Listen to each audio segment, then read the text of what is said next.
Қайырлы таң көрермен, біз бүгін қаладан жырақтап, арнайы таудың басына келдік. Себебі біз бүгін саумал ішеміз.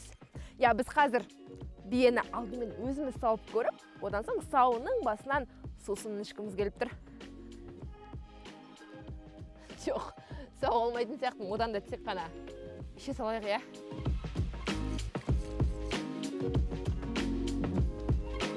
Саумал жаңа сауылған бие сүті. Адам ағзасына тез сіңіп, түрлі асқазан, ісік ауруларына ем, қан құрамын реттейді. Тіпті белсіздікті жояды дейді кейбір мамандар.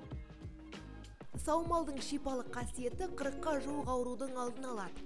Әсіресе асқазан, өт, бауыр, тоқ-ішек қабынуының алдын алуда маңызы зор. Ағзаның ауруға қарсы белсенділігін күшейтеді. Обыр клеткаларына тосқауыл болып, буын ауруларына пайдасы тиеді. Ғалымдардың пайымдауынша саумал жеңіл қорытылатын белсенді биологиялық өнім. Аталған сусын метаболизмді қалыпқа келтіруге, суық тию мен тұмаудың алдын алуға және қатерлі ісік ауруын емдеу үшін қолданылады.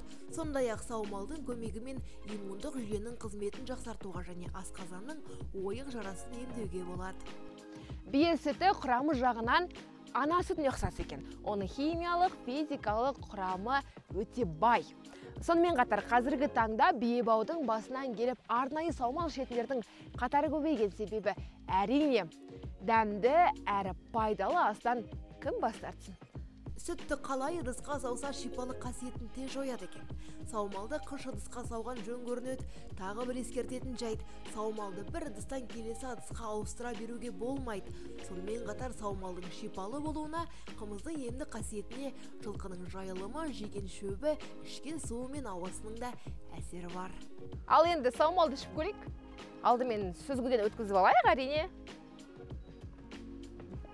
Негізі мен мүлдем саумал ішіп көрмегем, Ара, сен ішіп көріп педің бұрын? Мен де ішіп көрмегем, мүлде. Оның әсері қалай болады екен енді? Көрейік мә.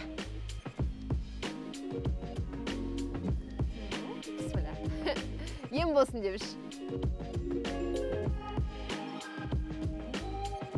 Дәмді ба? Дәмді.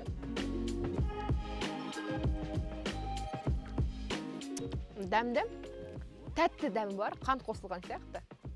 Әрине, мұны ең алғаш сауа салған кезде ішу керек. Біз съемка жасап, түсірілім барысында кішкене кешігіп қалдық, десе де пайдалы болсын, ем болсын дейміз. Іш.